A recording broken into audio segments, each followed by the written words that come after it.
ទាយបហាទៅលើប្អូនយ៉ាងម៉េចខ្លះដែរប្អូនតាមពិតទៅខ្ញុំអត់ដឹងដូចគ្នាថាគាត់មានបំណងអីប៉ុន្តែសកម្មភាពដែលគាត់រំលោភបំពានជាមួយនឹងសិទ្ធិឯកជនភាពហើយនឹងលៀបពណ៌បកាច់បខូចគេឈ្មោះនៅតាមបណ្ដាញសង្គមហើយនឹងជេរប្រមាថដែលខ្ញុំធ្លាប់បានដាក់ពាក្យប្តឹងរួចម្ដងមកហើយនៅតាមបណ្ដាញសង្គមហ្នឹងមានពេលខ្លះចឹងទៅគាត់មកកលៀតផ្ទះយើងអាកែងផ្ទះហ្នឹងគាត់មកថតវីដេអូផ្ទះយើងចឹងទៅហើយគាត់យកទៅបង្ហោះលៀបពណ៌យើងថាហេតុអីបានជាប្តីមិនទទួលខុសត្រូវលើប្រពន្ធអីចឹងណាអីចឹងទៅលៀបពណ៌ខ្ញុំសពគ្រប់បែបយ៉ាងហើយផ្ទះខ្ញុំនេះហើយគាត់មកដល់មុខផ្ទះខ្ញុំនិយាយមិញខ្ញុំឡាយហ្នឹងក៏ឡាយមុខផ្ទះដែរហើយអ្វីដែលសំខាន់ជាងគេបំផុតគឺយើងអត់ដែលស្គាល់គាត់ដល់ពេលយើងអត់ដែលស្គាល់គាត់ថាយើងជាប្តីគាត់ហើយដល់ពេលយើងថាមិនមែនជាការពិតគាត់ឲ្យយើងស្បត់ហើយដល់ពេលយើងអត់ស្បត់ជាមួយគាត់ទេតែយើងស្បត់ជាមួយមហាជននេះថាបើសិនជាខ្ញុំនេះទៅមានតំណែងតំណងឬក៏ជាប្តីគាត់ឬក៏ទៅបានរួមរះអីជាមួយគាត់ណាឲ្យខ្ញុំរលាយមកពូជខ្ញុំស្បត់ជាមួយបងប្អូនតែខ្ញុំអត់ស្បត់ជាមួយគាត់ទេហើយនៅតែចឹងនៅតែទីឲ្យយើងទៅស្បត់ជាមួយគាត់ប៉ុន្តែខ្ញុំចង់និយាយថាដោយសារតែមនុស្សប្រភេទនេះខ្ញុំអត់ស្បត់ជាមួយទេខ្ញុំអត់ដឹងថាគាត់មានបំណងអីប៉ុន្តែសកម្មភាពនេះគឺបានកើតឡើងតាំងពីពេលដែលខ្ញុំប្រឡងរួចមកហើយគ្រាន់តែថាការពីដើមឡើយខ្ញុំទុកឱកាសគាត់ក៏ដូចជាខ្ញុំអត់សូវជាចាប់អារម្មណ៍ដោយសារតែយើងគិតថា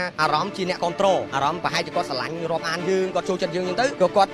គិតថាយើងជាប្តីជាអីតែគាត់ចឹងទៅប៉ុន្តែដល់ក្រោយមកយូរទៅកាន់តែយូរទៅគាត់ក៏ឈានលើសពីការលាបពណ៌ហ្នឹងក៏មកដល់ផ្ទះហ្មងដើមឡើយមកពេលដែលគោខ្ញុំដំបងឈ្មោះ Facebook គាត់គុណពៅណាដល់ក្រោយមកដល់ពេលខ្ញុំកាន់តែបដ ாய் ខ្ញុំអត់ខ្វល់ទៅដាក់ដូរដាក់គុណពៅណាហើយប្រពន្ធលីមតិចមេងទៀតបាទដល់ពេល